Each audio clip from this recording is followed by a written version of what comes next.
Good morning student. पिछले video में हम लोग जीरो ऑर्डर और फर्स्ट ऑर्डर के लिए इंटीग्रेटेड रेट इक्वेशन डिराइव किया था। इसी इंटीग्रेटेड रेट इक्वेशन के आगे का पार्ट है जो हाफ लाइफ से रिलेटेड है। जीरो ऑर्डर और फर्स्ट ऑर्डर में इंटीग्रेटेड रेट इक्वेशन पहले एक बार रिमाइंड कर लेते हैं, जिनका डिराइवेशन हम लोग ऑलरेडी कर चुके हैं और आप अपनी कॉपी में नोट भी कर लिए होंगे। जीरो ऑर्डर में रेट कांस्टेंट यानी के लिए एक्सप्रेशन आया था r naught minus are by t, और वहीं फर्स्ट ऑर्डर के केस में रेट कांस्टेंट का एक्सप्रेशन आया था k is equal to 2.303 by T log r naught by r, r naught by are.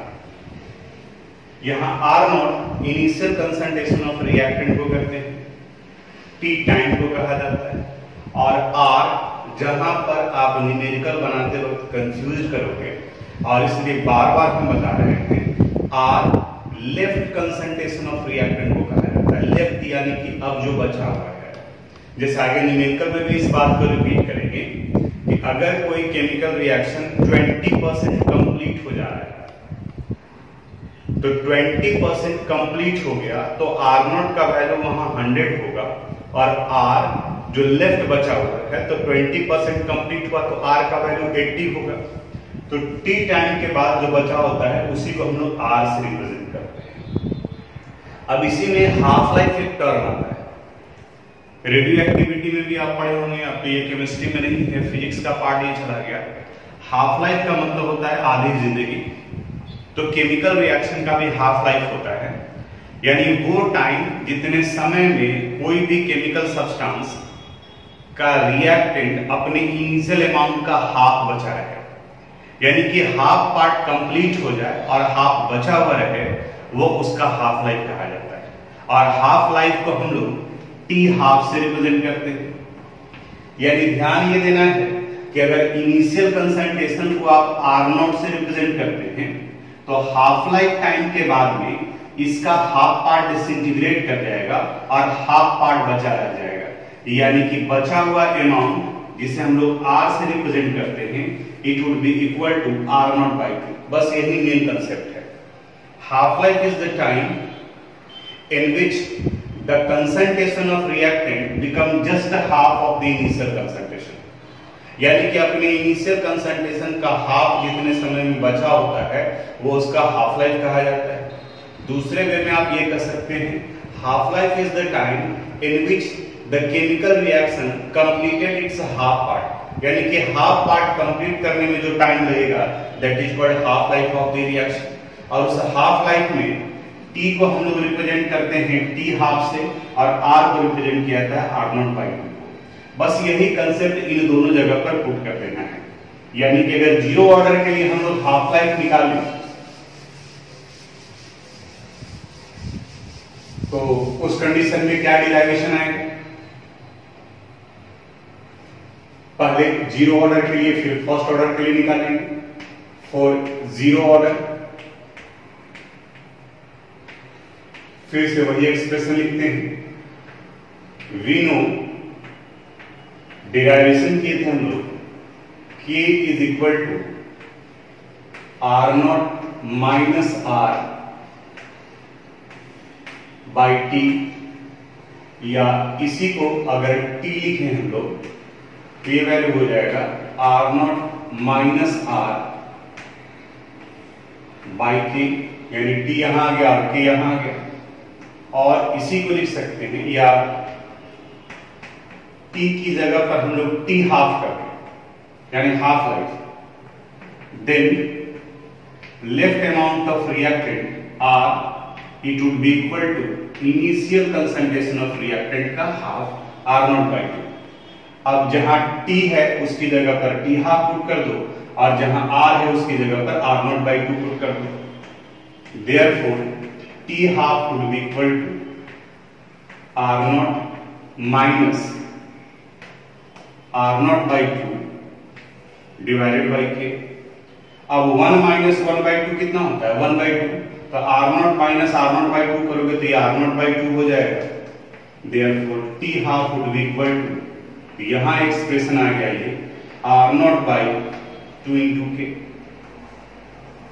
ये फार्मूला हो गया जीरो ऑर्डर रिएक्शन के। बिल्कुल सेम कंसेप्ट अप्लाई करेंगे हम लोग फर्स्ट ऑर्डर के लिए। इसके डिराइवेशन को आप यहां तक नोट कर लीजिएगा। हमें लगता है कि आपको समझ में भी आ गया होगा, तो आप खुद से डिराइव कोशिश करो डिराइवेशन का खुद से करने के लिए, तो फार्मूला रटना नहीं पड़ेगा, वो दिमाग में बैठा हुआ रहेगा। अब जीरो ऑर्डर के बाद में फिर इसी तरह से फर्स्ट ऑर्डर के लिए निकालते हैं हम लोग हाफ लाइफ।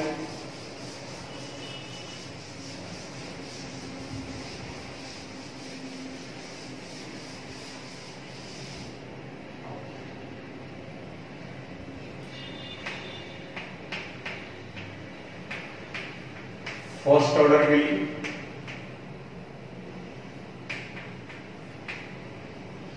ऑर्डर के लिए के का डिराइवेशन किए थे हम लोग। We know K is equal to 2.303 by T log r0 by r। Therefore T would be equal to 2.303 by K log r0 by r। यानी कि सिर्फ T को यहां लिया और K को यहां लिया। फिर यहां पर भी वही कंसेप्ट, अगर T की जगह पर हम लोग T हाफ कर दें, then R would be equal to r0/2। अब इसके वैल्यू को पुट करो। Therefore t half would be equal to 2.303 by k log r0 divided by r0/2। अब देखते r0 कैंसिल हो जाएगा और 2 ऊपर चला जाएगा, तो ये वैल्यू आ गया 2.303 बाई के लॉग 2।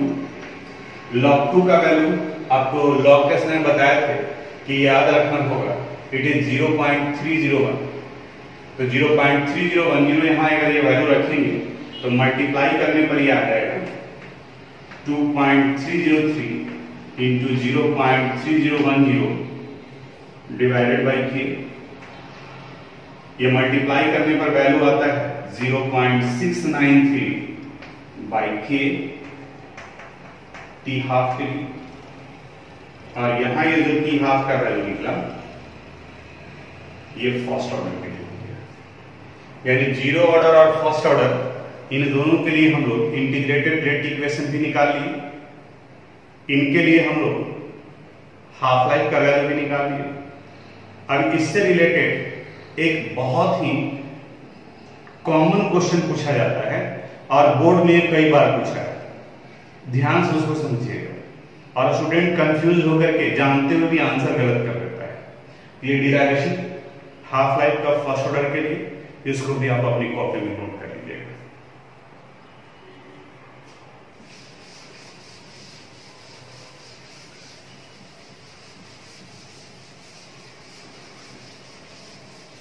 अब दोनों का जीरो ऑर्डर का और फर्स्ट ऑर्डर का दोनों का हम कंपैरेटिव वैल्यू यहां बता रहे हैं। सपोज मान लिया R is a reactant and it converted into product P, ये P में कन्वर्ट करता है। इस जगह पर हम लोग जीरो ऑर्डर को लेकर के चलते हैं। जीरो ऑर्डर में अगर हम इसका रेट निकालते हैं तो rate would be equal to k into r to the power 0 होगा, और किसी का पावर 0 करेंगे तो 1 के बराबर। तो यहां पर और लिखा जा सकता है rate would be equal to k। Second, इसके लिए हम लोग इंटीग्रेटेड रेट इक्वेशन निकालते हैं। t is equal to r0 minus r by K, या k is equal to r0 minus r by T कर सकते हैं। और थर्ड, अब ये हाफ लाइफ निकाला गया तो ये वैल्यू आ गया R0/2k, R0/2k, ये जीरो ऑर्डर के लिए। अब इस जगह पर फर्स्ट ऑर्डर का लिखते हैं। फर्स्ट ऑर्डर के लिए अगर रेट लिखोगे तो इसका एक्सप्रेशन आएगा rate would be equal to k into R to the power 1, यानी कि r integrated rate equation t is या k is equal to k is equal to 2.303। t लिखे हैं तो यहां भी t ही लिखते हैं ताकि कोई कंफ्यूजन नहीं हो। t is equal to 2.303 by k log R0/R, and third half life is equal to 0.693 by k।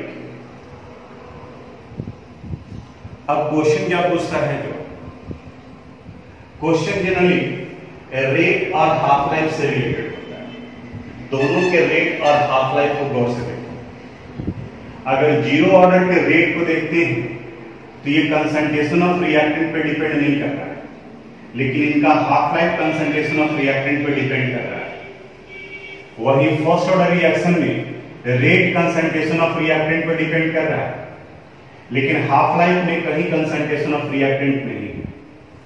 तो क्वेश्चन ये कहता है कि if a chemical reaction not depends on the concentration of reactant, if a chemical reaction, अब यहां पर इसके बाद वाला वर्ड आपको देखना है कि उस केमिकल रिएक्शन का हाफ लाइफ डिपेंड नहीं कर रहा है या रेट डिपेंड नहीं कर रहा है। If the rate not depends on the concentration of reactant then it would be of zero order reaction, और अगर हाफ लाइफ डिपेंड नहीं कर रहा है तो वो first order reaction. Generally student को क्या लगता है कि रिएक्टेंट का पावर जीरो होता है, तो जैसे ही कहता है कि the half life of the reaction not depends on the concentration of reactant then it could be of zero order or first order। तो तुरंत दिमाग में चला जाता है कि रिएक्टेंट का पावर तो जीरो हो जाता है तो रेट में जीरो होता है ना। हाफ लाइफ के लिए तो डायरेक्ट किए हम लोग, यहाँ पे कंसंट्रेशन ऑफ रिएक्टेंट पे डिपेंड कर रहा है। हाँ, यहाँ हाफ लाइफ निकाले तो कहीं रिएक्टेंट का कंसंट्रेशन नहीं है, तो वो फर्स्ट ऑर्डर के लिए होगा। फिर से जीरो ऑर्डर का रेट डिपेंड नहीं करता है कंसंट्रेशन ऑफ रिएक्टेंट पर, जबकि उनका हाफ लाइफ डिपेंड करता है, हाफ लाइफ डिपेंड कर रहा है। जबकि फर्स्ट ऑर्डर का रेट डिपेंड करता है कंसंट्रेशन ऑफ रिएक्टेंट पर, लेकिन उनका हाफ लाइफ डिपेंड नहीं करता है कंसंट्रेशन ऑफ रिएक्टेंट पर। जैसे रेडियो एक्टिव सब्सटेंस के बारे में आप सुने होंगे, हर एक रेडियो एक्टिव सब्सटेंस का हाफ लाइफ होता है और वो उनके इनिशियल अमाउंट पर डिपेंड नहीं करता है। कार्बन 14 का हाफ लाइफ 5730 ईयर्स है, तो चाहे आप 10 ग्राम कार्बन डाइऑक्साइड लो, 10 ग्राम कार्बन 14 लो या फिर आप 20 ग्राम कार्बन 14 लो, उनका हाफ लाइफ 5730 ईयर्स ही होगा। यानी वो उनके अमाउंट पर डिपेंड नहीं करता है। जितना उसका रेडियो एक्टिव सब्सटेंस का हाफ लाइफ है वो अपने इनिशियल अमाउंट का ठीक आधा बचा हो जाएगा उतने समय के बाद में। इसीलिए रेडियो एक्टिव सब्सटेंस का या जो फर्स्ट ऑर्डर काइनेटिक्स को फॉलो करते हैं उनका कंप्लीट लाइफ इनफाइनाइट माना जाता है। जैसे अगर आप 100 से स्टार्ट किए, किसी रेडियो एक्टिव सब्सटेंस का अमाउंट है 100 ग्राम, तो हाफ लाइफ उसका जो भी हो तो उतने हाफ लाइफ के बाद भी इसका 50 ग्राम अब बचा रहेगा, 50 ग्राम डिसइंटीग्रेट किया। फिर नेक्स्ट हाफ लाइफ अगर मान लीजिए कि 10 इयर्स है तो फिर नेक्स्ट हाफ लाइफ के बाद में इसका हाफ बचा रहेगा, हाफ डिसइंटीग्रेट कर जाएगा, तो 50 का हाफ करेंगे तो 25, फिर ये हाफ लाइफ के बाद 12.5, ऐसे ये वैल्यू कम होता चला जाएगा। एक समय आएगा 0.001, फिर हाफ लाइफ के बाद 0.001 का हाफ, फिर उसी तरह से आगे बढ़ता चला जाएगा। इसलिए आप सुने होंगे कि अगर एटम बम का ब्लास्ट किया जाता है तो उस वक्त में जो हीट एनर्जी की वजह से बर्बादी होता है वो होता है, लेकिन रेडियो एक्टिव डिसइंटीग्रेशन से नुकसान जो इनफाइनाइट टाइम तक चल रहा होता है। यानी वहां अभी भी इन्वायरमेंट में उनका रेडिएशन अवेलेबल होता है अपने हाफ लाइफ के अनुसार से। अगर 10 मिनट्स है तो 10 मिनट्स के बाद हाफ बचेगा, फिर हाफ बचेगा, फिर हाफ बचेगा, और ऐसे ये चलता चला जाता है। तो एक क्वेश्चन रेडियो एक्टिविटी से ही पूछा जाता है कि रेडियो एक्टिविटी किस केमिकल काइनेटिक्स को फॉलो करता है, किस ऑर्डर ऑफ काइनेटिक्स को फॉलो करता है। तो रेडियो एक्टिविटी का हाफ लाइफ उनके अमाउंट पर डिपेंड नहीं करता है और फर्स्ट ऑर्डर काइनेटिक्स का हाफ लाइफ भी उनके अमाउंट पर डिपेंड नहीं करता है, इसलिए radio activity first order kinetics को फॉलो करता है। रेडियो एक्टिविटी में भी आप जब फिजिक्स में पढ़ोगे तो यही फॉर्मूला आपको मिलेगा, बस फर्क के की जगह पर वहां पर सर आपको लेमडा बता देंगे जिसे डीके कांस्टेंट कहा जाता है। तो केमिकल रिएक्शन में हम लोग रेट कांस्टेंट ले लिए और वही रेडियो एक्टिव सब्सटेंस में उसे डीके कांस्टेंट कहा जाता है। तो यहाँ पर ये पार्ट होता है। इससे रिलेटेड जो न्यूमेरिकल हम लोग डिस्कस करेंगे, एक तरीके से वो फिजिक्स वाले में अगर पढ़े हुए हैं तो यहाँ पर वो बोनस मिल जाता है, या यहाँ आप पढ़े हैं तो फिजिक्स में आपको हेल्प करता है, क्योंकि फिजिक्स में उससे ज्यादा थोड़ा सा एक्सटेंशन बढ़ जाता है, केमिस्ट्री में आप जितना सीखते हैं उससे ज्यादा। तो यहाँ तक ये डिराइवेशन से रिलेटेड था। अब आगे हम लोग इससे रिलेटेड कुछ न्यूमेरिकल के बारे में बात करेंगे। अब आपके एनसीईआरटी बुक में कुछ क्वेश्चन दिया हुआ है, जहाँ पर हाफ लाइफ से रिलेटेड कुछ क्वेश्चन है, उसको डिस्कस करते हैं। जैसे सबसे पहले एग्जाम्पल 4.7, एग्जाम्पल 4.7, इसके बारे में याद करा कि first order reaction is found to have a rate constant, to have a rate constant 5.5 into 10 to the power -14 second inverse. Find the half life of the reaction, यानी आपको हाफ लाइफ निकालना है। देखो इस क्वेश्चन में statement में ही दे दिया ये फर्स्ट ऑर्डर रिएक्शन।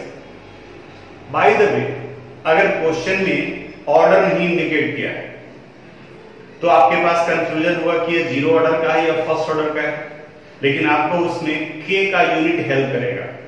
याद कीजिए जब ऑर्डर ऑफ रिएक्शन पढ़ रहे थे तो वहां बताए थे कि के का यूनिट जीरो ऑर्डर के केस में mole litre inverse second inverse होता है।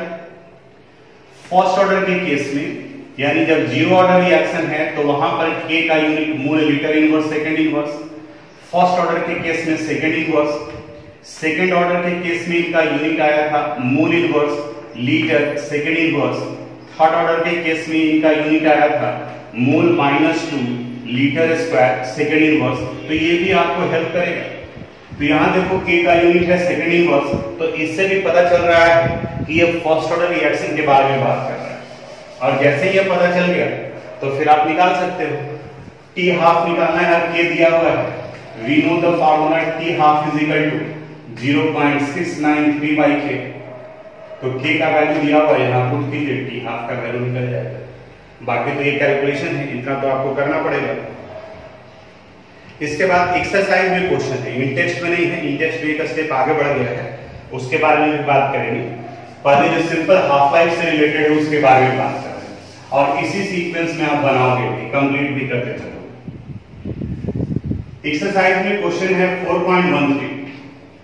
एक्सरसाइज का क्वेश्चन है एक्सरसाइज 4.13। यहां पर calculate the half life of A first order reaction from the rate constant given below. और फर्स्ट में है रेट कांस्टेंट का वैल्यू दिया हुआ है 200 सेकंड इनवर्स। सेकंड में दिया हुआ है 2 मिनट इनवर्स। और थर्ड में दिया हुआ है 4 इयर्स इनवर्स। कोई जरूरत नहीं है आपको कि इसे सेकंड में कन्वर्ट करें। जो के का यूनिट है सेकंड इनवर्स, तो यहां जो टी हाफ निकालोगे वो सेकंड में आएगा, यहां मिनट में आएगा और यहां ईयर में आएगा। यानी कि सिंपल सभी जगह पर आप T half is equal to 0.693 by K का फार्मूला पुट कीजिए। यहां पर ये 200 वैल्यू डाल दीजिए, इस जगह पर यूनिट सेकंड आएगा, यहां पर मिनट आ जाएगा और यहां पर ईयर आ जाएगा। यानी इसे चेंज करने का जरूरत नहीं है। ये हाफ लाइफ से रिलेटेड था।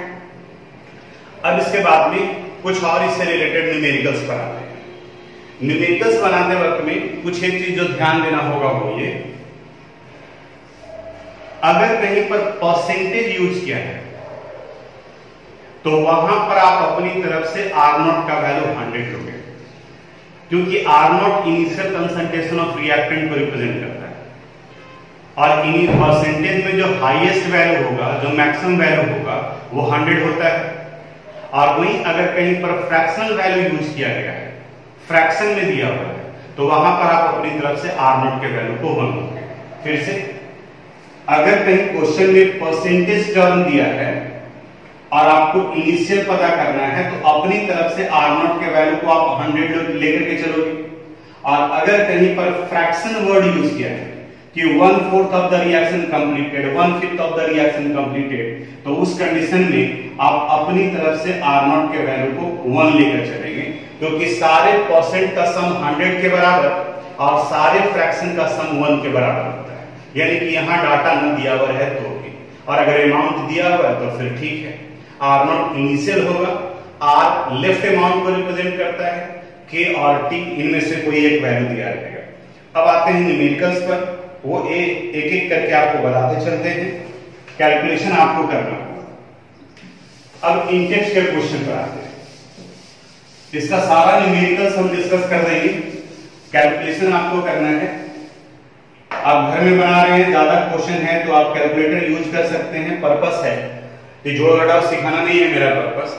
हाँ, वो तो आपके ऊपर में डिपेंड करता है। एग्जामिनेशन में कैलकुलेटर अलाउड नहीं रहेगा, लेकिन एक बार में आप बैठ रहे हैं, 5-6 क्वेश्चन आप बना रहे हैं, तो लग रहा है कि आधे घंटे में मेरा बन जाना चाहिए, 1 घंटे में बन जाना चाहिए, तो आप यूज करो ना। अगर कैलकुलेटर से आया तो मैनुअली भी कैलकुलेशन करोगे तो आएगा। इंटेक्स का question number 4.5, Intex question number 4.5 यहां पर है कि first order reaction has a rate constant. ये फर्स्ट ऑर्डर रिएक्शन, तो फर्स्ट ऑर्डर के लिए यहां पता चल गया रेट कांस्टेंट की is 1.15 into 10 to the power -3 second inverse. Unit से भी पता चल रहा है कि ये फर्स्ट ऑर्डर के लिए ही है। How long will 5 gram of this reactant take to reduce to 3 gram. यानी कि इनिशियल अमाउंट इनका दिया हुआ है 5 ग्राम और कह रहा है कि कितने समय में इट रिड्यूस टू 3 ग्राम। अब यहां भी समझोगे, आपको इंग्लिश मेरे से ज्यादा आता है, लेकिन वर्ड को समझना होगा। Reduces 3 gram and reduced to 3 gram, दोनों में फर्क है। रिड्यूसेस 3 ग्राम का मतलब पहले जो भी है उसमें से 3 ग्राम माइनस करेंगे, और रिड्यूस्ड टू 3 ग्राम का मतलब पहले जो भी रहा हो अब घट करके वो 3 ग्राम हो गया है। तो क्वेश्चन ये है, reduces and reduced to, decomposes and decompose to. Decomposes 20%, तो बचा हुआ रह गया 80। डिकम्पोज टू 20%, यानी घट करके वो 20 पहुंच गया है, तो वहां R का वैल्यू 20 हो जाएगा। तो इस क्वेश्चन में कह रहा है how long will 5 gram of this reactant take to reduce to 3 gram, reduced to 3 gram. तो यानी कि इस क्वेश्चन में R का वैल्यू 3 ग्राम होगा। फिर से बोल रहे हैं, इसी वाले पॉइंट पर आपको कंफ्यूजन होगा, तो इस वाले वर्ड को आप रिपीट करके बार बार देखोगे कि कहां हम फोकस कर रहे हैं, कहां स्ट्रेस डाल रहे हैं, क्योंकि इस जगह पर स्टूडेंट गलती करता है। और आपको निकालना है किसका वैल्यू है, T का। फॉर्मूला पता है आपको, T is equal to 2.303 by K log R0 by R, R0 by R। अब यहां पर R0 by R का वैल्यू लॉग के टर्म्स में आएगा, और लॉग हम लोग इलेक्ट्रोकेमिस्ट्री में डिस्कस कर चुके हैं। फिर से आप देखोगे 6th वीडियो जो है वो लॉग से ही रिलेटेड है, वहां से आपको हेल्प मिलेगा। तो K पता है, R0 पता है, R पता है, तो T का वैल्यू निकल जाएगा। इसको सोल्व करोगे, इंडेक्स के क्वेश्चन नंबर 4.6 पर आते हैं।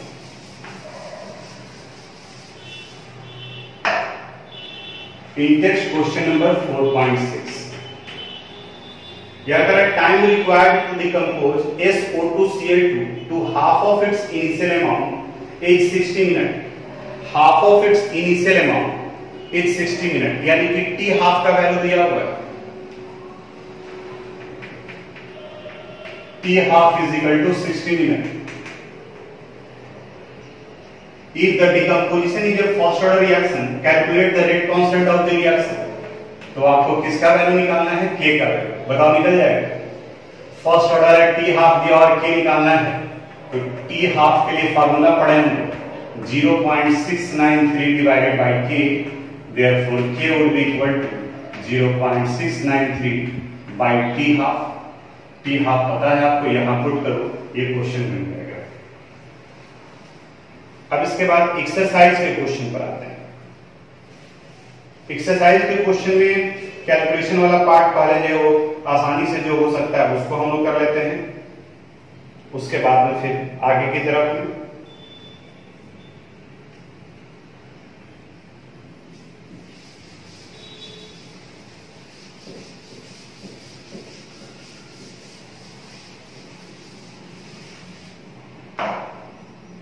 या सीक्वेंस में ही चलते हैं। ठीक है, एक्सरसाइज का 4.13 डिस्कस कर दिए हैं। अब बनाते हैं 4.18। 4.18 क्वेश्चन में है, for a first order reaction so that time required for 99% completion is twice the time required for the completion of 90% of the reaction. यानी कि 90% कंप्लीट होने में जो टाइम लगता है वो 99% कंप्लीट होने का जस्ट डबल है, ये आपको प्रूव करना है। इसी से रिलेटेड एक और क्वेश्चन है जो आपको देंगे बनाने के लिए, इसे आप ध्यान से समझो। जैसे 4.18 में 99% कंप्लीट हो रहा है और 90% कंप्लीट हो रहा है, तो पहले हम लोग लिख लेते हैं फॉर 99% कंप्लीशन, फॉर 99% कंप्लीशन। जब परसेंट दिया तो आपको बताया था कि आप अपनी तरफ से R0 के वैल्यू को 100 मान लोगे और R लेफ्ट अमाउंट को रिप्रेजेंट करता है, तो 99% कंप्लीट हो रहा है तो बचा हुआ वैल्यू कितना हो जाएगा 1। अब इस कंडीशन में टाइम टेकिंग टू कंप्लीट 99%, तो इनका एक्सप्रेशन लिखेंगे तो वैल्यू आ जाएगा 2.303 बाई के लॉग R0 बाई R। अब वैल्यू बैठा 2.303 बाई के लॉग 100 बाई 1। 100 बाई 1 का मतलब होता है 100, यानी 2.303 बाई के। यहां पर इसके वैल्यू को थोड़ा सा देखो, वीडियो कट रहा था तो फिर इसको ऐड कर रहे हैं। टाइम टेकन टू कंप्लीट 99%, तो 2.303 बाई के लॉग R0 बाई R, तो 100 बाई 1 की तो log 10 to the power 2, log 10 to the power 2 का वैल्यू यहाँ 2 आ गया, तो इसको इक्वेशन फर्स्ट मान ली। उसी तरह से 90% कंप्लीशन के लिए R0 के वैल्यू को 100 माने, R का वैल्यू 10 आया, तो टाइम टेकन टू कंप्लीट 90%, तो R0 बाई R, तो R0 का वैल्यू 100, जगह कम था इसलिए यहाँ कर दिए 10, 100 बाई 10 ये वैल्यू 10 आ जाएगा, यानी कि log 10 यानी 1, तो टाइम टेकन टू कंप्लीट 90%, ये 2.303 into 1 by k हो गया। अब इस इक्वेशन फर्स्ट को इक्वेशन सेकंड से डिवाइड कर देंगे, तो time taken to complete 99% is equal to time taken to complete 90%, ये उसका जस्ट डबल हो गया। यही प्रूफ करना था और बिल्कुल इसी तरीके का ये क्वेश्चन है एग्जाम्पल के 4.8 में, इसको आपको सोल्व करना है, तो इसको आप सोल्व कर लो। इसके बाद का जो न्यूमेरिकल है वो अगले वाले वीडियो में हम लोग एक्सप्लेन करेंगे। एंड आई होप अगले क्लास में चैप्टर